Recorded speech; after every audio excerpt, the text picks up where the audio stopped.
नमस्कार मित्रांनो, आपलं स्वागत आहे आपल्या आवडत्या युट्यूब चॅनलवर ज्याचं नाव आहे साहित्य संवाद। आणि मी आपला युट्यूब मित्र प्राध्यापक डॉक्टर गजानन लोहवे, मराठी विभाग प्रमुख बाबासाहेब देशमुख पार्वेकर महाविद्यालय पारवा, जिल्हा यवतमाळ, महाराष्ट्र। मित्रांनो, आज आपण एका महापुरुषाचं चरित्र पाहणार आहे। आता कशासाठी तर थोर महात्मे होऊन गेले चरित्र त्यांचे पहा जरा, आपण त्यांच्या समान व्हावे हाच सापडे बोध खरा। महामानवांच्या कार्यकर्तृत्वातून, त्यांच्या चरित्रातून, त्यांच्या संघर्षातून आपल्याला काहीतरी प्रेरणा मिळावी यासाठीच आपण थोरा मोठ्यांचा आदर्श गिरवायचा असतो, घ्यायचा असतो। मित्रांनो, विभाग 3च्या मराठी साहित्य या विषयाला 6व्या सेमिस्टरला डॉक्टर पंजाबराव देशमुखांचं चरित्र देशमुख मॅडमने लिहिलेलं आहे, ते आपल्याला अभ्यासक्रमात लावलेलं आहे, ते आपल्याला अभ्यासायचं आहे। डॉक्टर पंजाबराव देशमुखांचा खडू आणि गाडगेबाबांचा झाडू आणि तुकडोजीची खंजरी या 3 त्रयींनी उभा महाराष्ट्र जागवला। लोकांच्या मनामध्ये असलेली, लोकांच्या डोक्यामध्ये असलेली अंधश्रद्धेची घाण गाडगेबाबांनी कीर्तनाच्या माध्यमातून काढली, तुकडोजी महाराजांनी आपल्या खंजरीच्या माध्यमातून उभा महाराष्ट्र जागृत केला। आणि शिक्षण जर नसेल तर माणसाचं आयुष्य अल्पायुष्य ठरतं, हा नवा विचार पंजाबराव देशमुखांनी चालवला आणि शिक्षण संस्था निर्माण केल्या। आज अमरावतीमध्ये निर्माण झालेली श्री शिवाजी शिक्षण संस्था 7 समुद्रापलीकडे जाते आहे आणि अमेरिकेसारख्या ठिकाणी आपला प्रगतीचा झेंडा रोवते आहे। ते शिक्षण महर्षी पंजाबराव देशमुख। मित्रांनो, पंजाबराव देशमुखांचं चरित्र आज आपण पाहणार आहोत। मित्रांनो, आपल्याला असे माणसं दिसते त्या स्वातंत्र्यपूर्व काळामध्ये, स्वातंत्र्य काळामध्ये जे धुळीतून आले, सर्वसामान्य घरामधून आले, पण आकाश ठेंगणं वाटावं अशी त्यांची उंची, गगनभेदी उंची त्यांनी निर्माण केली। हा महामानव म्हणजे डॉक्टर पंजाबराव देशमुख। मित्रांनो, आपल्याला महाराष्ट्राचा अभिमान आहे, आपल्याला विदर्भाचा अभिमान आहे, यासाठी अभिमान आहे की पंजाबराव देशमुखांचा जन्म हा आपल्या अमरावती जिल्ह्यातील पापळ या गावचा आहे। खरं म्हणजे पापळ गाव मित्रांनो अमरावती पासून 20 किलोमीटरवर यवतमाळ रोडकडे येत असताना लागते। खरं म्हणजे यवतमाळ, अकोला आणि अमरावती या 3ही जिल्ह्यांच्या सीमारेषेवर मधात ते पापळ बसलेलं आहे। आता पापळ का त्या गावाला नाव पडलं असेल तर त्या गावामध्ये पापई देवी वास करत होती। पापई देवी हे कुलदैवत आहे आणि म्हणून मग पापई देवीवरून त्या गावाचं नाव पापळ पडलं असेल। छोटंसं गाव, लहानसं गाव, आणि त्या गावामध्ये शामरावजी बापू आणि राधाई गुण्या गोविंदाने राहत होते। त्यांच्या पोटी पंजाबराव देशमुखांचा जन्म झाला। मित्रांनो,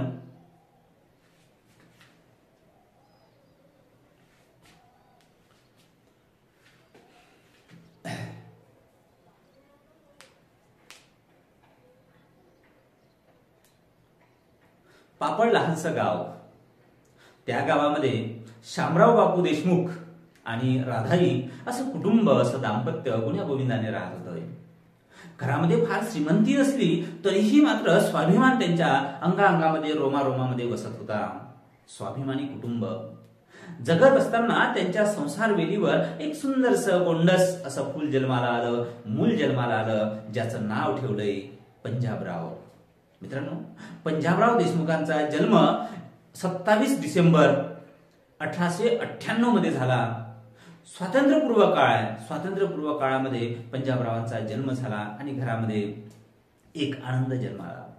मित्रांनो, आनंदाचे दिवस ते जात असताना घरामध्ये जो रीतिरिवाज होता निश्चितच त्याच्यापेक्षा हे मूल थोडं वेगळं होतं।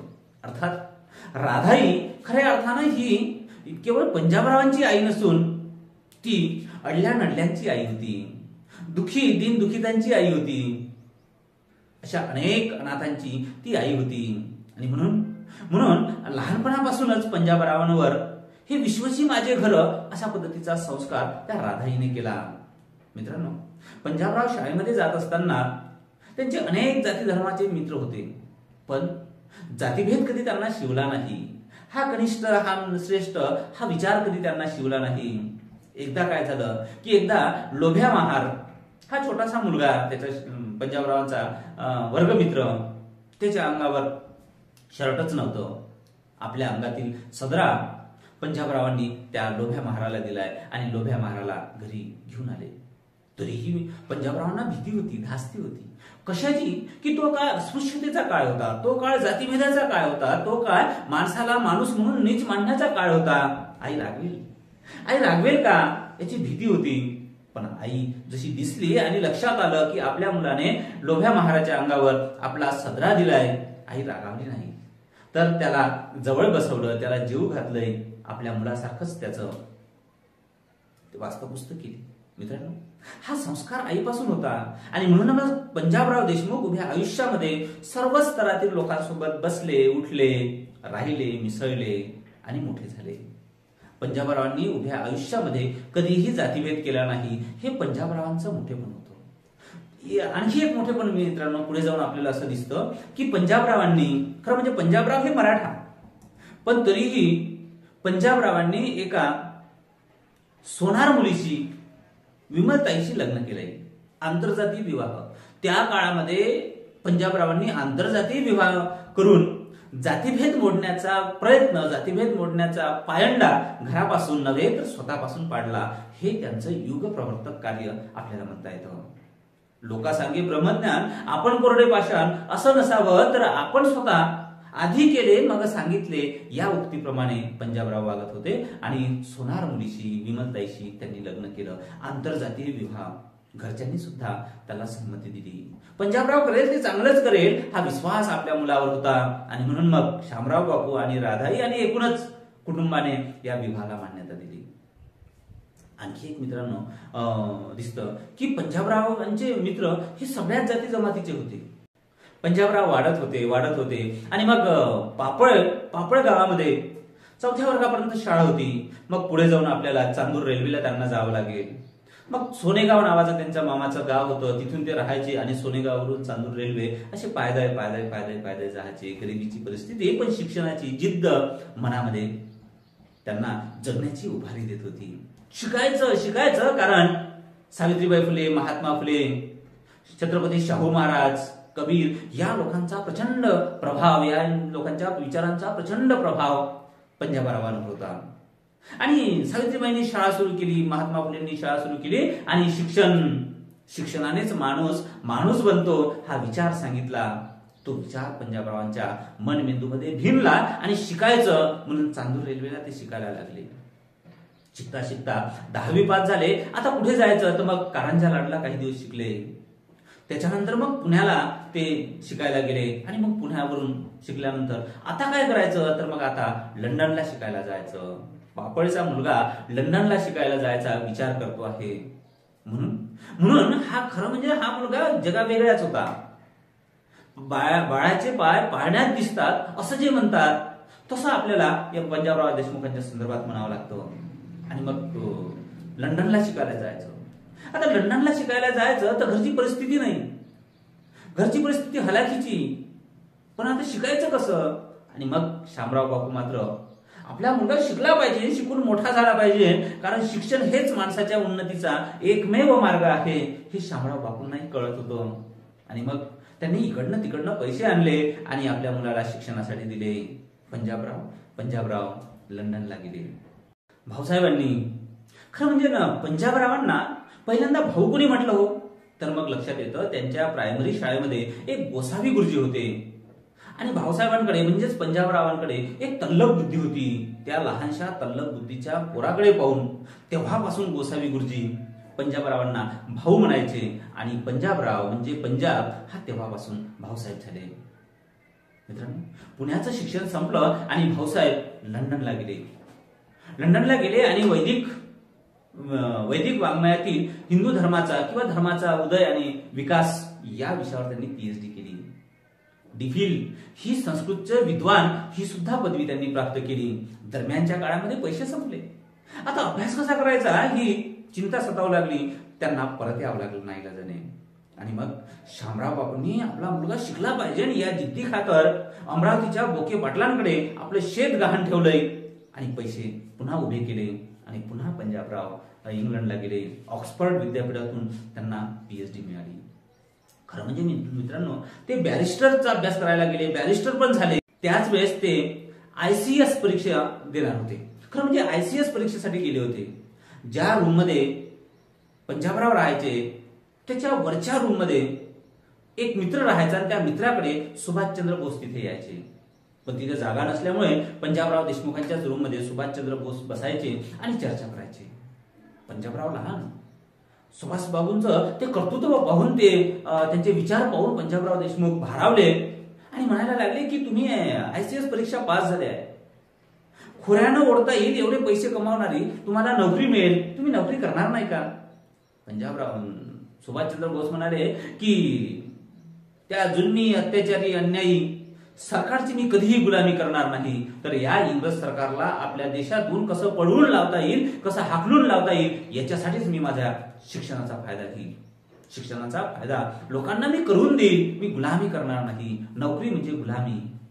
प्रकाश पडला पंजाबरावांच्या डोक्यामध्ये, प्रकाश पडला का ICS परीक्षा पास झालेला हा मोठा माणूस सुभाषचंद्र बोस भारताला स्वतंत्र करण्यासाठी आपलं आयुष्य समर्पित करतो, पण नोकरी करत नाही. मग आपण तरी का परीक्षा पास व्हायची?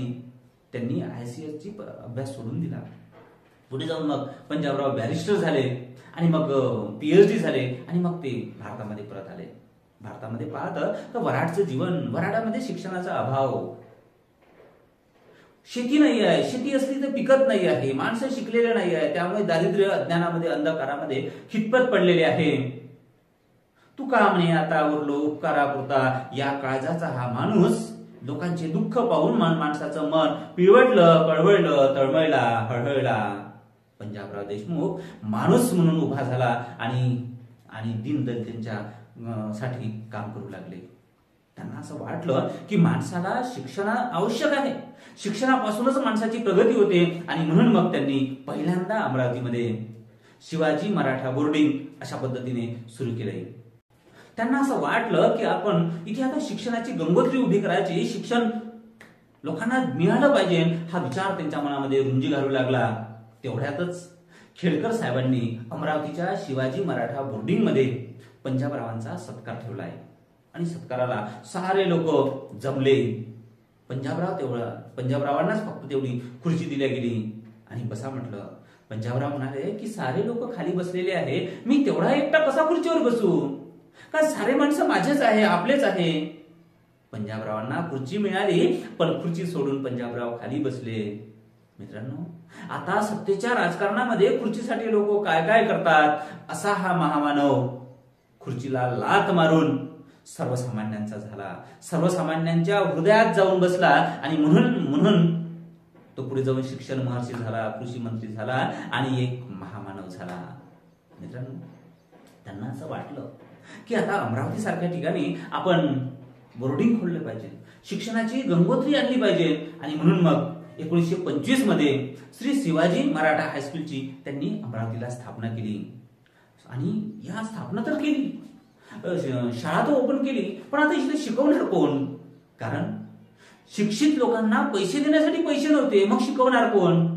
बॅरिस्टर असणाऱ्या माणसाने, बॅरिस्टर असणाऱ्या पंजाबराव देशमुखाने स्वतः हातात खडू घेऊन मुलांना शिकवलंय. तुका म्हणे आता उरलो उपकारापुरता, हीच एकमेव तळमळ आहे. म्हणजेच बॅरिस्टर असून सुद्धा स्वतः एक शिक्षक म्हणून त्या ठिकाणी शिकवलंय. कारण हा समाज शिकला पाहिजे, यांच्यामधलं अज्ञान, अंधश्रद्धा नष्ट झाली पाहिजे आणि माणूस म्हणून यांचा विकास झाला पाहिजे, ही एकच तळमळ पंजाबरावांना होती. पुढे जाऊन मित्रांनो 1956 मध्ये व्यायाम प्रसारक मंडळाची त्यांनी स्थापना केली. ज्या पद्धतीने माणसाचं मेंदू हा तल्लख पाहिजे, त्याच पद्धतीने सुदृढ शरीरामध्ये चांगलं मन वास करतोय, चांगला मेंदू विकास पावतो, हे तत्व घेऊन त्यांनी व्यायाम प्रसारक मंडळाची स्थापना केली. 1927 मध्ये नागपूरला श्रद्धानंद अनाथालय ओपन केलंय. अनेक सहकारी भेटले, चांगल्या कामामध्ये अनेक सहकारी मिळतात, त्यांना सहकारी भेटले आणि श्रद्धानंद अनाथालय तिथे ओपन केलंय. मित्रांनो, 1947 मध्ये भारत पाकिस्तान जेव्हा फाळणी झाली आणि त्या फाळणीमध्ये 2 मुलींना पाकिस्तानच्या लोकांनी फेकून दिलंय, तेव्हा त्या अनाथ मुलींच्या डोक्यावर पंजाबरावांनी हात ठेवलाय आणि त्या अनाथ सदानंद अनाथालयामध्ये त्यांना ठेवलंय. जेव्हा जेव्हा पंजाबराव नागपूरला यायचे, विदर्भामध्ये यायचे, तेव्हा तेव्हा त्या 2 मुलींचा अत्यंत आस्थेने चौकशी करायचे. एक महामानव, एक राष्ट्रीय स्तरावरचा नेता तरी सुद्धा त्या मुलींची चौकशी करतो. म्हणजे सोप्या भाषेमध्ये सांगायचं तर घार उडे आकाशी आणि लक्ष तिचे पिल्यापाशी, असे पंजाबराव होते.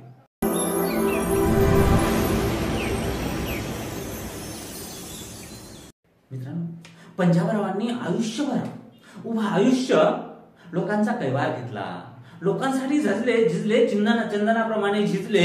त्यांचा देह हा लोकांसाठीच त्यांनी समर्पित केलाय. शेतकऱ्यांसाठी त्यांनी अतिव मोठं कार्य केलं. शेतकऱ्यांचे कैवारी म्हणून त्यांचा आपल्याला नामोल्लेख करावा लागते. शेतकऱ्यांसाठी काय केलं तर शेतकरी संघाची त्यांनी स्थापना केली. शेतकरी हा गरीब आहे, अज्ञानी आहे आणि म्हणून तो विघटित झालेला आहे. शेतकऱ्यांची संघटना झाली पाहिजे, संघटितपणे त्यांनी एकत्रित आलं पाहिजे आणि संघटितपणे एकत्रित येऊन आपले प्रश्न मांडले पाहिजे, आपले मुद्दे मांडले पाहिजे, संघर्ष केला पाहिजे, भांडले पाहिजे आणि आपल्याला जे पाहिजे ते पदरात पाडून घेतलं पाहिजे. संघटनेशिवाय काही होणार नाही. पहिल्यांदा शेतकऱ्यांची संघटना पंजाबरावांनी निर्माण केली आणि महाराष्ट्र केसरी हे सुद्धा साप्ताहिक त्यांनी चालू केलंय. शेतकऱ्यांच्या प्रश्नांना वाचा फुटली पाहिजे, शेतकऱ्यांच्या प्रश्नांना हक्काचं एक दैनिक असावं, साप्ताहिक असावं, ही भूमिका घेऊन त्यांनी महाराष्ट्र केसरी नावाचं साप्ताहिक सुरू केलं.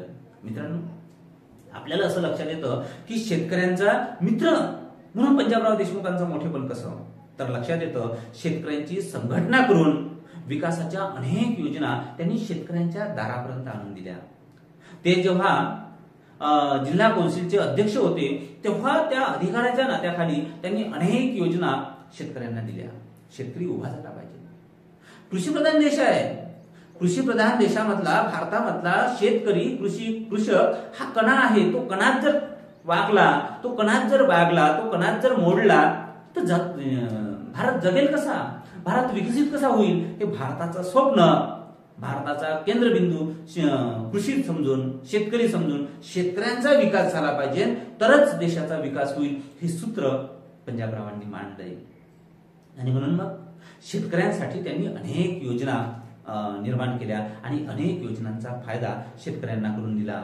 मित्रांनो, शेतकऱ्यांच्या अनेक योजना राबवत असताना, मध्य प्रांत वराडचे मंत्री असताना त्यांनी सावकाराच्या कचाट्यातून शेतकऱ्यांची जमीन मुक्त केली. म्हणजे शेतकरी अज्ञानी आहे, गरीब आहे, त्याला समजत नाही आणि म्हणून मग तो आपल्या काही कामानिमित्त सावकारांकडून पैसा घेतो आणि सावकार अवाच्या सवा त्याच्यावर कर्ज लावून त्याची शेती गिळंकृत करतो. हे गाडगेबाबा संदर्भात घडलेलं प्रकरण आहे, हे त्यांना माहित होतं. विदर्भाचा शेतकरी कसा अज्ञानी असल्यामुळे नाडला जातो हे त्यांना माहित होतं आणि म्हणून मग मध्य प्रांताचे मंत्री असताना त्यांनी सावकाराच्या कचाट्यातून शेतकऱ्यांना मुक्तच करून टाकलंय. हे एक अत्यंत महत्वाचं धाडसी पाऊल आपल्याला पंजाबरावांचं दिसतं. मित्रांनो, आपल्याला त्यासाठी त्यांनी लवाद कायदा पास केला आणि लवाद कायद्याच्या माध्यमातून शेतकऱ्यांना सावकार मुक्त केलं, सावकाराच्या पाशातून मुक्त केले. मित्रांनो, दुसरं दिसते शेतकरी हा स्पर्धेत उतरला पाहिजे. इथे प्रत्येक माणसानं स्वतःसोबत आणि इतरांसोबतही स्पर्धा केली पाहिजे.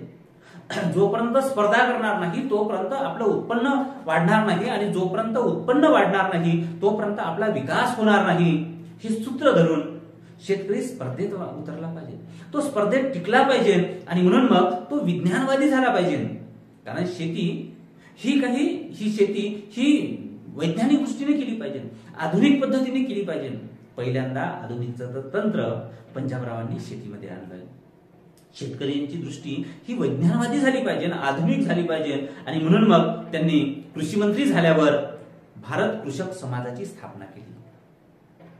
शेतीसाठी, शेतकऱ्यांसाठी झटणारा महामानव म्हणून पंजाबराव देशमुखांना आपल्याला अभिवादन करावं लागतं. भारत कृषक समाजाची स्थापना केली, भारत सेवक समाजाची स्थापना करून सबंध शेतकरी एकत्र आले पाहिजे. मित्रांनो, पुढे तर ते असे म्हणतात की जगामधले अनेक शेतकरी एकत्र आले पाहिजे आणि एकत्र येऊन त्यांनी विचारमंथन केलं पाहिजे आणि नवनवीन प्रयोग आपल्या शेतीमध्ये केले पाहिजे आणि शेती ही सुधारली पाहिजे. शेती सुधारेल तर देश सुधारेल. हे शेतकऱ्यापासून गावापासूनचं तर दिल्लीपर्यंतचं जगापर्यंतचं विकासाचं सूत्र अजून असा अनुबंध पंजाबराव जोडत होते आणि म्हणून मग त्यांनी शेतकऱ्यांसाठी हा महत्वाचा एक भाग दिसतो. मित्रांनो, पंजाबरावांनी आयुष्यामध्ये अनेक कार्य केले. पंजाबराव खरं म्हणजे मराठा समाजाचे, त्यांना अस्पृश्यतेची झळ लागलेली नाही आहे, त्यांना भेदाभेदाची झळ लागलेली नाही आहे, त्यांना कोणतरी आपला स्पर्शाने माणूस बाळतो याची त्यांना प्रत्यक्ष झळ लागलेली नाही आहे. पण तुकारामांसारखा म्हणजे दुसऱ्याचे दुःख पाहून आपल्या डोळ्यात पाणी आणणारा हा महान संत होता, समाजसुधारक होता. पंजाबराव कळवळायचे. जेव्हा त्यांच्या सवंगड्यांना कोणी पाणी प्यायला द्यायचं नाही, त्यांच्या सवंगड्यांना मित्रांना कोणी जवळ ठेवायचं नाही, केवळ जातीत त्या महार जातीत जन्माला आल्यामुळे त्यांना दूर दूर लोटायचे, अस्पृश्य म्हणायचे, हे पाहून त्यांचं मन कळवळायचं. खरा माणूस पंजाबराव देशमुख, त्यांचं मन कळवळायचं आणि मग माणूस म्हणून त्यांना प्रत्येक ठिकाणी प्रवेश मिळाला पाहिजे, तो त्यांचा माणूस म्हणून अधिकार आहे. यासाठी त्यांनी अंबादेवी मंदिर प्रवेशाचा सत्याग्रह केला. तोपर्यंत ते डॉक्टर बाबासाहेब आंबेडकरांच्या सहवासात आले होते. डॉक्टर बाबासाहेब आंबेडकर अस्पृश्यांच्या उद्धारासाठी, दलितांच्या उद्धारासाठी महान कार्य करत आहे हे त्यांना माहीत होतं. त्यांच्याकडनं ती प्रेरणा घेऊन, ती प्रभावित होऊन पंजाबराव देशमुखांनी अंबादेवी मध्ये अस्पृश्यांच्या प्रवेशाचा संघर्ष केला आणि मग त्या ठिकाणी डॉक्टर बाबासाहेब आंबेडकरांना बोलावलं आणि त्या परिषदेचं अध्यक्ष डॉक्टर बाबासाहेब आंबेडकरांनी केलं. त्या ठिकाणी जेव्हा परिषद चालू होती त्याच वेळेस तिथल्या एका सनातनी माणसांनी त्यांना लिफाफा दिला की 2 महिन्यामध्ये आम्ही सनातनी लोकांचं मत परिवर्तन करतो आणि अस्पृश्यांना तिथे आम्ही प्रवेश देतो. म्हणून तो संघर्ष तिथे थांबवला गेला आणि झालंही असं मित्रांनो की 2 महिन्यानंतर साऱ्या अस्पृश्य लोकांना अंबादेवी मध्ये प्रवेश मिळाला. मित्रांनो, इतरांसाठी, शेतकऱ्यांसाठी झटणारा हा नेता, कृषी नेता, शेतकरी नेता, दलितांसाठी झटणारा हा नेता, अस्पृश्यांचे आसू पाहून कळवळणारा हा नेता म्हणजे पंजाबराव देशमुख. मित्रांनो, पंजाबराव देशमुख खरे हे द्रष्टे समाजसुधारक होते. त्यांना दिसत होतं की भविष्यामध्ये कशाच्या माध्यमातून सुधारणा होईल. ते पाहू शकत होते, अंदाज घेऊ शकत होते की सुधारणेचे कोणते मार्ग आहे. आणि मग महात्मा फुले, सावित्रीबाई फुलेंच्या या प्रभावातून त्यांनी शिक्षणाला अधिक महत्त्व दिलं, कारण शिक्षण हेच माणसाच्या प्रगतीचं एकमेव साधन आहे. आणि म्हणून मग लोकांना शिकवलं पाहिजे. त्यासाठी काय केलं तर शिक्षण भारती त्यांना उगाच आपण म्हणत नाही. तर पंजाबरावांनी काय केलं तर पंजाबरावांनी श्री शिवाजी लोक विद्यापीठ अमरावती इथे ओपन केलं. शिवाजी शिक्षण संस्था हा भाग वेगळा, श्री शिवाजी लोक विद्यापीठ तिथे स्थापन केलं आणि त्या लोक विद्यापीठाच्या माध्यमातून मुक्त विद्यापीठाची संकल्पना पहिल्यांदा या मुक्त लोक विद्यापीठाच्या माध्यमातून राबवली. मित्रांनो, नंतरच्या काळामध्ये अनेक मुक्त विद्यापीठ सुरू झाले, पण त्या सर्वांची जर जननी कोणी असेल तर पंजाबरावांचं हे शिवाजी लोक विद्यापीठ आहे. या लोक विद्यापीठाच्या माध्यमातून त्यांनी आणखी काय केलं तर जनता कॉलेज निर्माण केलं, रुरल इन्स्टिट्यूट निर्माण केली, ग्रामसेवकाचं प्रशिक्षण होईल अशी प्रशिक्षण संस्था निर्माण केली, त्यांचे विद्यापीठ निर्माण केलं, विद्यापीठ क्लब निर्माण केला, गांधी ग्रामोद्योग मंदिर निर्माण केलंय, Kasturba medical and welfare centre निर्माण केलंय, शिवाजी पत्रिका इत्यादी इत्यादी उपक्रम राबवून त्यांनी लोकांना समर्पित केले. या माध्यमातून लोकांना शिक्षित करण्याचा त्यांनी प्रयत्न केलाय. पंजाबराव देशमुखांचं व्यक्तिमत्व असं हे चौफेर होतं, चतुरस्त्र अशा पद्धतीचा हा महामानव होता. मित्रांनो, त्यांनी शेतकऱ्यांकडे लक्ष दिलं, शेतकऱ्यांचा विकास व्हावा यासाठी प्रयत्न केला. त्यांनी दलितांचा विकास व्हावा, त्यांना माणूस म्हणून स्थान मिळावं यासाठी प्रयत्न केला. इथली स्त्री ही शिकली पाहिजे, कारण ते मराठा समाजामध्ये होते. त्यांना माहित होतं की इथले पुरुष प्रधान समाज आहे, इथल्या स्त्रियांना अबला म्हणून ठेवल्या गेला आहे, इथल्या स्त्रियांना मागासले पण आलेलं आहे, म्हणून इथल्या स्त्रिया शिकल्या पाहिजे. हा सगळ्या वसा मित्रांनो सावित्रीबाई महात्मा फुलेंपासून येतात, कारण त्यांच्या आजूबाजूला पंढरीनाथ पाटील यांचे कार्य त्यांना माहित होते. आबासाहेब खापर्डे, दादासाहेब खापर्डे यांचे कार्य त्यांना माहित होते. लोकनायक अनिजी बापू यांचेही कार्य त्यांना माहित होते. ते खरं म्हणजे ते मित्र होते. आणि म्हणून मग या प्रभावातून त्यांनी स्त्री शिक्षणाची मुहूर्तमेढ रोवली. आणि मग 1950 साली वरुड येथे पहिली कन्याशाळा त्यांनी निर्माण केली. मित्रांनो, तो काळ असा होता की विदर्भामध्ये, वराडामध्ये फारसं शिक्षणाचं सत्र सुरू झालं नव्हतं. अशा वेळेस पहिल्यांदा पंजाबराव देशमुखांनी इथे शाळा सुरू केल्या. 1950 मध्ये वरुड येथे स्त्री शिक्षणाची सुरुवात केली आणि पहिली कन्याशाळा सुरू केली. पुढे जाऊन 1952 मध्ये कस्तुरबा कन्याशाळा अमरावतीला सुरू केली. मॉरिस कॉलेजमध्ये एक प्रकरण आपल्याला सांगितलंच पाहिजे की तोपर्यंत प्राध्यापक म्हणून स्त्रियांची नियुक्तीच केल्या जात नव्हती. पण कुसुमावती देशपांडेंनी त्या ठिकाणी मॉरिस कॉलेजमध्ये अर्ज केला प्राध्यापक पदासाठी आणि तिथल्या लोकांनी तो नाकारलाय. कारण तोपर्यंत कोणीही तिथे स्त्री प्राध्यापिका नव्हती आणि मग स्त्रियांची तिथे नेमणूक करायची नाही असं सर्वानुमते ठरवलं. पण पंजाबराव होते तिथे. पंजाबरावांनी म्हटलं की नाही, यांची नियुक्ती केलीच पाहिजे आणि मग तिथे कुसुमावती देशपांडे यांची प्राध्यापक म्हणून नियुक्ती केली. कशासाठी? स्त्रियांना बढावा देण्यासाठी, स्त्रियांना उत्तेजन देण्यासाठी, स्त्रियांचं मनोबल अधिक उंचावण्यासाठी, वाढवण्यासाठी. आणि मग पुढे जाऊन कुसुमावती देशपांडे यांनी सुद्धा आपली नियुक्ती किती सार्थक होती, त्याचं आपली नियुक्ती किती उचित होती याचं सार्थक त्यांनी पुढल्या आयुष्यामध्ये करून दाखवलंय. अशा पद्धतीने मित्रांनो, स्त्रियांच्या प्रश्नाला वाचा फोडण्याचं काम सुद्धा पंजाबराव देशमुखांनी केलंय. जिल्हा कौन्सिलचे अध्यक्ष असताना प्राथमिक शाळेत स्त्री शिक्षिका त्यांनी प्रामुख्याने नियुक्त करण्याचा प्रयत्न केला. स्त्रियांची नियुक्ती म्हणजे स्त्रियांचं अस्तित्व हे आईप्रमाणे असतं, ते मुलांवर अधिक प्रेम करतील या भावनेतून त्यांनी जिल्हा कौन्सिलचे अध्यक्ष असताना हा प्रयत्न अगदी जोरकसपणे केलेला आपल्याला दिसतो आहे.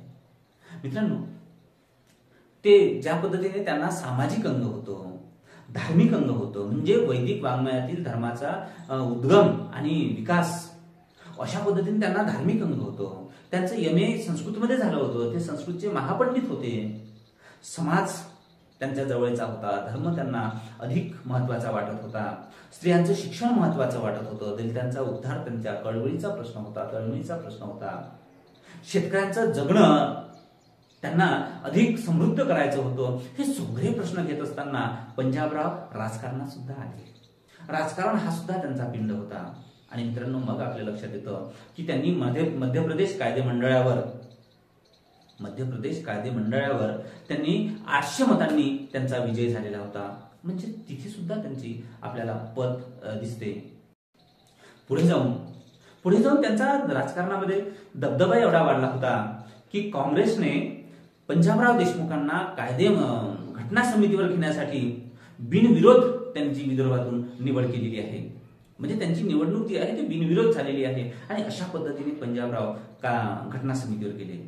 मित्रांनो, घटना समितीवर गेल्यानंतर मसुदा समितीचे अध्यक्ष डॉक्टर बाबासाहेब आंबेडकर आणि पंजाबराव देशमुख हे अत्यंत चांगले मित्र होते. आपल्या समाजाचे प्रश्न ते बाबासाहेबांसमोर मांडत होते. आपल्या समाजाला न्याय मिळावा यासाठी कळवळीने ते बाबासाहेबांसोबत बोलत होते. ओबीसींच्या आरक्षणासंदर्भात बोलत होते. पण बाबासाहेबांनी ओबीसींचं आरक्षण आधीच देऊन टाकलं होतं. लोकमताचा आदर ठेवून लोकांच्या प्रश्नांना वाचा फोडण्यासाठी पंजाबराव घटना समिती असेल, कायदे मंडळ असेल किंवा आणखी संसद असेल, इथे ते भांडत होते. मित्रांनो, एक प्रश्न आपल्याला महत्वाचा वाटतो की पंडित जवाहरलाल नेहरू जेव्हा इंग्लंडला गेले आणि इंग्लंडवरून ते परत येणार तेव्हा तिथे त्यांनी पत्रकार परिषद घेतली. तेव्हा ते नाराज वाटत होते. तिथल्या एका पत्रकार परिषदेतील पत्रकाराने प्रश्न विचारला की तुम्ही सध्या कोणता विचार करता आहात? तेव्हा ते म्हणाले की मी भारतामध्ये गेल्यावर पंजाबराव देशमुख मला काय प्रश्न विचारतील याचा मी विचार करून राहिलो. मित्रांनो, पंजाबराव देशमुख हे अशा पद्धतीने एक विद्वान होते की पंडित नेहरूंनाही प्रश्न विचारणारे आणि जनसामान्यांचे प्रश्नांची उकल करणारे, सोडवणारे, कर्ते समाज सुधारक आणि सक्रिय राजकारणी होते. खरं म्हणजे त्यांनी राजकारण हे केवळ राजकारणासाठी केलं नाही, तर त्यांचं राजकारण हे समाजकारण होतं. समाजासाठी त्यांनी राजकारण केलेलं आहे. म्हणून डॉक्टर बाबासाहेब आंबेडकर जेव्हा शेवटचं घटना समितीवरील भाषण देतात त्यावेळेस म्हणतात की ही घटना सर्वांग सुंदर झाली, पण कुणामुळे झाली, तर त्यामध्ये पंजाबरावांसारखे विरोधक होते म्हणून ही घटना सर्वांग सुंदर झाली. मित्रांनो, अशा पद्धतीने पंजाबराव देशमुखांनी आपलं अस्तित्व तिथे सुद्धा निर्माण केलं होतं. मोठ्या मोठ्या माणसांसोबत त्यांचे संबंध होते. गाडगेबाबाचा एक प्रसंग मित्रांनो, गाडगेबाबाचा प्रसंग सांगत असताना गाडगेबाबांना पंजाबराव देशमुखांचं कार्य फार आवडायचं. जेव्हा अमरावतीला त्यांनी हॉस्टेल उभं केलंय आणि हॉस्टेलमध्ये अनाथ मुलं तिथे शिकत होते, पण एक वेळ अशी आली की त्यांच्या पत्रावळी फाटलेल्या होत्या. आता पत्रावळी फाटलेल्या पाहून गाडगेबाबांचं मन द्रवलंय. ते लगेच एका सावकाराकडे गेले आणि म्हणाले की तिथल्या पत्रावळी फाटलेल्या आहेत, आणि मग त्या सावकाराने 60 ताटं 60 वाट्या त्या हॉस्टेलमध्ये आणून दिल्या. गाडगेबाबांचा शब्द लोक प्रमाण मानायचे, पण गाडगेबाबाला कळवळ आला कुणाच्या हॉस्टेलकडे पाहून, तर पंजाबरावांच्या हॉस्टेलकडे पाहून. जेव्हा जेव्हा गाडगेबाबा त्या परिसरामध्ये जायचे तेव्हा हॉस्टेल अख्खं झाडून टाकायचे. मित्रांनो, ज्याला जे जे देता येते ते माणसांनी द्यावं, गाडगेबाबा हे अशा पद्धतीने करायचे. मित्रांनो, गाडगेबाबा आणि पंजाबराव यांचा कसा स्नेह होता, तर पंजाबराव गाडगेबाबा जेव्हा अमरावतीला येत असताना मरण पावले तेव्हा पंजाबराव दिल्लीला होते. पंजाबरावांची तब्येत सुद्धा बरी नव्हती, पण पंजाबराव तसेच धावत आले. आपल्या गाडगेबाबांच्या मरणासाठी, आपल्या गाडगेबाबांचं मरण झालेलं आहे, त्यांचं महापरिनिर्वाण झालेलं आहे, ही बातमी, ही दुःखद बातमी ऐकून पंजाबराव तसेच धावत आले. तब्येत बरी नसताना सुद्धा धावत आले आणि आपल्या गाडगेबाबाला बिलगुल बिलगुल रडले, हमसून हमसून रडले. गाडगेबाबाची अस्थी किंवा गाडगेबाबांचं प्रेत कुठे त्याला हे करायचं, अग्नी द्यायची, याच्यावरून भांडण झाले. एक सावकार म्हणत होते का इथे द्यायचं, एक म्हणत तिथे द्यायचं, भांडणं झाले. ते भांडण मिटवण्याचं अत्यंत महत्वाचं कार्य पंजाबराव देशमुखांनी केले. दोन नेत्यांचा, दोन महानेत्यांचं, दोन समाजसुधारकांचं अशा पद्धतीने संभाषण, अशा पद्धतीने भेट व्हायची. मित्रांनो, स्वतंत्र भारतानंतर 1952 मध्ये निवडणुका झाल्या, लोकसभेच्या निवडणुका झाल्या, आणि 1952च्या लोकसभा निवडणुकीमध्ये भाऊसाहेब प्रचंड बहुमताने निवडून आले. आणि मग त्यांना अचानक पंडित जवाहरलाल नेहरूंनी दिल्लीला बोलावलं. भाऊसाहेब दिल्लीला गेले. पापळचा माणूस दिल्लीला गेलाय. पंडित नेहरू म्हणाले की आम्हाला असं वाटतं की तुम्ही आमच्या मंत्रिमंडळामध्ये असावं, तुम्हाला आवडेल का? पंजाबरावांनी स्मित हास्य केलं आणि आपला होकार कळवला आणि अमरावतीला आले. तोपर्यंत त्यांनी कुणालाही ही बातमी सांगितलेली नाही आहे. त्यांचा सांगणे हा धर्मच नव्हता. आणि मग काही दिवसाने वृत्तपत्रामध्ये बातमी आली की पंजाबराव देशमुखांना कृषी मंत्री पद मिळालेलं आहे. भारताचा पहिला, स्वतंत्र भारताचा पहिला कृषी मंत्री म्हणून पंजाबराव देशमुखांचं नाव आपल्याला आठवतं. काय केलं त्यांनी? खरं म्हणजे पंजाबराव देशमुखांनी हरित क्रांती केली. शेतकऱ्यांसाठी झगडले, संघर्ष केलाय.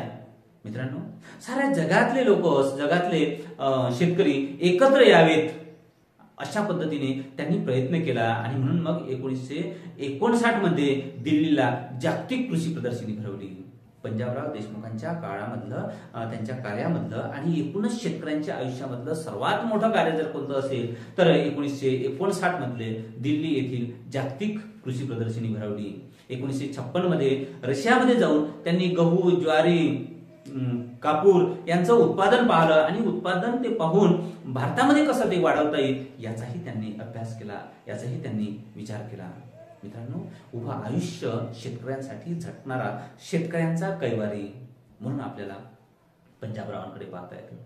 एक प्रसंग फार हळवा करून जातो. मित्रांनो, ज्या पापळमधून, ज्या सोनेगाव मधून पंजाबराव, लहानशे पंजाबराव, शाळेत शिकणारे विद्यार्थी पंजाबराव त्या चांदूरला जायचे, पायदळी जायचे, तोच रस्ता आता त्याच रस्त्याने पंजाबरावांची लाल दिव्याची गाडी जाऊ लागली. भारताचा कृषी मंत्री त्या गाडीमधून जाऊन राहिला आणि समोरून बैलगाड्या येऊन राहिल्या. बैलगाड्यांमुळे गाडी थांबली आहे आणि त्या बैलगाडीचा एक धुरकरी, त्या धुरकऱ्याला पंजाबराव गाडी थांबून आवाज देते.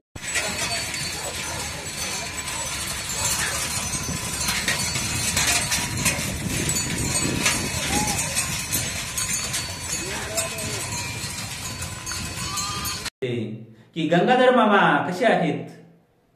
गंगाधर मामा कळवळले, गंगाधर मामा हळहळले. गंगाधर मामांच्या डोळ्यातून अश्रू थांबत नव्हते की हाच तो लहानसा मुलगा आहे ज्या लहान मुलाला मी लहानपणापासून पाहिलेला आहे. जेव्हा शाळेत शिकायचे तेव्हा गंगाधर मामा आणि पंजाबराव हे मिळायचे, भेटायचे, यांची दोस्ती होती. मित्रांनो, पंजाबराव देशमुख आता देशाचे कृषी मंत्री झाले होते, पण तरीही एका शेतकऱ्याला, फाटक्या शेतकऱ्याला, आपल्या जुन्या सवंगड्याला, आपल्या जुन्या मित्राला, आपल्या जुन्या मामाला ते विसरले नाही. एक मंत्री, एक कृषी मंत्री, देशाचा कृषी मंत्री गाडी थांबवून एका शेतकऱ्याचं सांत्वन करतो, शेतकऱ्यासोबत बोलतो. हा मंत्री आणि शेतकऱ्याचा संवाद या देशामध्ये अव्याहतपणे चालू राहिला असता तर शेतकरी कधीच फाटला नसता आणि मंत्र्यांकडे कधीच एवढा पैसा दाटला नसता. दोघही एका बेंचवर बसले असते. दोघही तुझे पाय माझे डोळे आपण बसू एके ठाई हा संवाद नव्हे सुसंवाद झाला असता. पण पंजाबराव गेले आणि हा या देशातला सुसंवाद संपला. असा एकच कृषी मंत्री होता की ज्या कृषी मंत्र्याने शेतकऱ्यासोबत, फाटल्या माणसासोबत, रंजल्या गांजल्या दरिद्री पिसल्या माणसासोबत गाडी थांबून संवाद साधला. म्हणूनच पंजाबराव या ठिकाणी मोठे होतात. आणखी मित्रांनो, दुसरं, जेव्हा वडील शामराव बापू मरण पावले तेव्हा वडिलांचं श्राद्ध करताना पंजाबरावांनी काय केलं तर समाजामधले जे गरीब मुलं असतील, जे अनाथ मुलं असतील त्यांना बोलवलं आणि त्यांना जेवू घातलंय. जो आपला पारंपरिक रीतिरिवाज आहे, प्रथा परंपरा आहे, त्याला फाटा देऊन पंजाबरावांनी अशा पद्धतीने काम केलं. मित्रांनो, आणखी असे बरेच प्रसंग आहेत जे पंजाबराव किती माणूस म्हणून मोठे होते हे आपल्याला सांगता येईल. पटवर्धन नागपूरला कार्यक्रमासाठी जाऊन राहिले होते, पण मधात त्यांची गाडी बिघडली. आता जायचं कसं हा प्रश्न होता. पंजाबराव मात्र तिकडनं आपला कार्यक्रम आटपून आले. मधात ते भेटले. का हो तुम्ही का कसे काय उभे? ते म्हणतात की नाही, आमची गाडी बिघडलेली आहे आणि आता नागपूरला जायचं आहे, आता कसं करायचं? ते म्हणतात की काही हरकत नाही, माझी गाडी घेऊन जा. आणि मग तुम्ही? मी काही नाही, मी एसटीन चाललं जाईल, या रोडनी एसट्या चालूच राहते, या रोडनी बस चालूच राहते, बस पकडेल आणि निघून जाईल. ते म्हणतात की नाही, असं कसं, मंत्री आहात तुम्ही? अरे नाही नाही, काही हरकत नाही. पंजाबरावांनी आपली गाडी पटवर्धनांना दिली आणि मंत्री असलेला माणूस पंजाबराव देशमुख बसमध्ये बसून तिकीट काढून अमरावतीला आले. कसा मोठा माणूस. जेव्हा जेव्हा ते नागपूरला यायचे तेव्हा कोणत्याही आपल्या कार्यकर्त्यांना फोन न करता द्यायचे, कारण ते त्यांना वाटायचं की आपल्यामुळे कोणाला त्रास होऊ नये. एकदा असेच ते नागपूरला आले, वेळ झाली होती आणि तसेच मग ते अमरावतीकडे निघाले. रस्त्यात गाडीमध्येच त्यांनी आराम केलाय, झोपले, पण कुणाला त्रास दिले नाही. मित्रांनो, असा हा कुणाला त्रास न देणारा नेता एका वेळेस पंडित नेहरू सोबत, राजेंद्र प्रसादांसोबत, डॉक्टर बाबासाहेब आंबेडकरांसोबत, लोकनायक बापूजी अनेंसोबत मांडीला मांडी लावून बसणारा हा महापुरुष समाज सुधारक कधी कधी फाटक्यांच्या त्या पंक्तीमध्ये मांडीला मांडी लावून जेवायचा, त्यांच्यासोबत बसायचा. मी एकटाच कसा बसू? आणि म्हणून सगळ्यांसोबत खाली बसायचा. असा हा जनसामान्यांचा कैवार घेणारा कैवारी म्हणजेच पंजाबराव देशमुख. मित्रांनो, पंजाबरावांचे धर्मासंबंधी विचार सांगत असताना ते म्हणतात की धर्म ही एक सामाजिक संस्था आहे. धर्म ही एक सामाजिक संस्था आहे. धर्म हा माणसाच्या सुखासाठी आहे. धर्म हा माणसाच्या सुखासाठी आहे आणि त्याद्वारे मानवाने बंधुप्रेम मिळवावे. सारे धर्म, त्या धर्माची रीतिरिवाज वेगवेगळे असतील, पण कोणताही धर्म माणसाला मारा कापा असं सांगत नाही. सर्वच धर्म माणसाला प्रेम करायला शिकवतात. धर्मच हा माणसासाठी आहे, माणूस धर्मासाठी नाही. आणि म्हणून जगायचं असेल तर ती धर्म आवश्यक आहे. धर्म माणसाला आवश्यक आहे. तो माणसाला एक करुणा शिकवतो, प्रेम शिकवतो, बंधुभाव शिकवतो आणि म्हणून ती एक सामाजिक संस्थाच आहे असं त्यांना वाटायचं. तर तुम्हाला माहित आहे की त्यांचं PhD जे झालं होतं ते वैदिक काळातील धर्माचा उगम आणि विकास या विषयावर झालेलं होतं. म्हणून त्यांना 4ही वेद त्यांनी वाचले होते, अरण्यके वाचले होते, उपनिषदे वाचले होते, स्मृती सगळ्या वाचल्या होत्या आणि यातून एक सार काढला होता की धर्म हा माणसाला माणसापासून दूर ठेवत नाही. म्हणूनच तर त्यांनी अस्पृश्यांसाठी मंदिर प्रवेशाचा आग्रह धरला होता. म्हणजेच कोणताही धर्म हा माणसाचा मानवमुक्तीचा धर्म आहे, हा विचार त्यांनी जगाला सांगण्याचा प्रयत्न केला. मित्रांनो, उभं आयुष्य पंजाबराव देशमुख लोकांसाठी झिजले, फार खडतर तपश्चर्या केली, फार संघर्ष केला आणि आता मात्र त्यांचं शरीर थकलं होतं शरीर. डिसेंबर 59 ते 60च्या दरम्यान ते कृषी प्रदर्शन भरवणार होते मुंबई दिल्लीला. डिसेंबर 59 ते 60च्या दरम्यान दिल्लीला कृषी प्रदर्शन भरवणार होतं, जागतिक लेवलचं कृषी प्रदर्शन भरवणार होतं. त्यामुळे प्रचंड त्यांना संघर्ष करावा लागला, प्रचंड दमछाक झाली, प्रचंड त्यांना मानसिक टेन्शन आलंय, मानसिक त्रास होत होता. आणि या त्रासामध्ये त्यांना अचानक मग अर्धांगवायूचा झटका आला. नागपूरला मेडिकलला त्यांना शिफ्ट करावं लागलं. बरेच दिवस ते नागपूरच्या मेडिकलला होते. पुढे जाऊन मित्रांनो 1964 मध्ये रुरल इन्स्टिट्यूटमध्ये त्यांना चक्कर आली, काहीतरी काम करत होते. बघा, पंजाबरावांना 1959 ते 60च्या दरम्यान प्रचंड धावपळ झाली. त्यामध्ये त्यांचं शारीरिक संतुलन बिघडलं आणि त्यांना नागपूरला भरती करावं लागलं. तेव्हापासून त्यांच्या तब्येतीचा आजार वाढत गेला. 1964 मध्ये रुरल इन्स्टिट्यूटमध्ये काम करत असताना त्यांना चक्कर आली. पुढे जाऊन सतत काम, दगदग, प्रवास, लोकांचं भेटणं, संभाषण, भाषण, हे सगळं दगदग त्यांच्या शरीराला आता सहन होत नव्हतं, कारण शरीर थकत जात होतं. मित्रांनो, पुढे पण तरीही डॉक्टरने सांगितले की तुम्ही आराम करा. महापुरुष कशाचे आराम करतात? ते म्हणायचे की मी रिकामा राहिलो तर मरून जाईल, काम करतो म्हणून जगत आहे. आयुष्यभर काम. पुढे मित्रांनो 9 एप्रिल 1965 मध्ये शेतकऱ्यांच्या प्रश्नांवर त्यांनी संसदेमध्ये भाषण दिलं आणि भाषण दिल्यानंतर मग ते घरी आले. 9 एप्रिल 1965 मध्ये संसदेमध्ये भाषण दिलं. भाषण दिल्यानंतर घरी आलं, थोडा थकवा जाणवत होता. विमलताईंनी पिठलं भाकरी तयार केलं आणि पिठली भाकरी त्यांनी खाल्ली. पुढे जाऊन मित्रांनो लोकनायक बापूजी अने यांच्याकडे ते गेले, त्यांना भेटले, काही संवाद झाला, चर्चा झाली आणि तिथून ते पुन्हा घरी आले. घरच्या त्या हिरवळीवर बसले. हिरवळीवर बसता त्यांना अस्वस्थ वाटायला लागलं, छातीमध्ये दुखायला लागलं. आणि मग छातीमध्ये दुखत असताना त्यांच्या स्वयंपाकाने, त्यांच्या नौकराने आणि विमलताईने लगेच त्यांना दवाखान्यामध्ये भरती केलं. भरती करण्याआधी ते तिथेच हिरवळीवरच बेशुद्ध पडले होते. लगेच लगबगीने त्यांना भरती केलंय. पण 9 एप्रिलला बेशुद्ध पडलेले पंजाबराव 10 एप्रिलला सुद्धा बेशुद्ध अवस्थेतून बाहेर आलेच नाही. 10 एप्रिलच्या रात्रीच्या 12:30च्या दरम्यान पंजाबराव देशमुखांची ज्योत मालवली आणि पंजाबराव देशमुख म्हणजेच इथला एक खडूच्या आधारावर उभं महाराष्ट्र जागृत करणारा, शेतकऱ्यांचे प्रश्न जगासमोर मांडणारा, अस्पृश्यांचा कैवार घेणारा, स्त्रियांचे प्रश्न जगासमोर मांडणारा आणि एकूण दीनदलिताचा, एकूण महाराष्ट्राचा, एकूण भारताचा अत्यंत यशस्वी असा कृषी मंत्री 12:30 वाजता या जगाला सोडून गेला. डॉक्टर भाऊसाहेब पंजाबराव देशमुखांच्या स्मृतींना खूप खूप अभिवादन.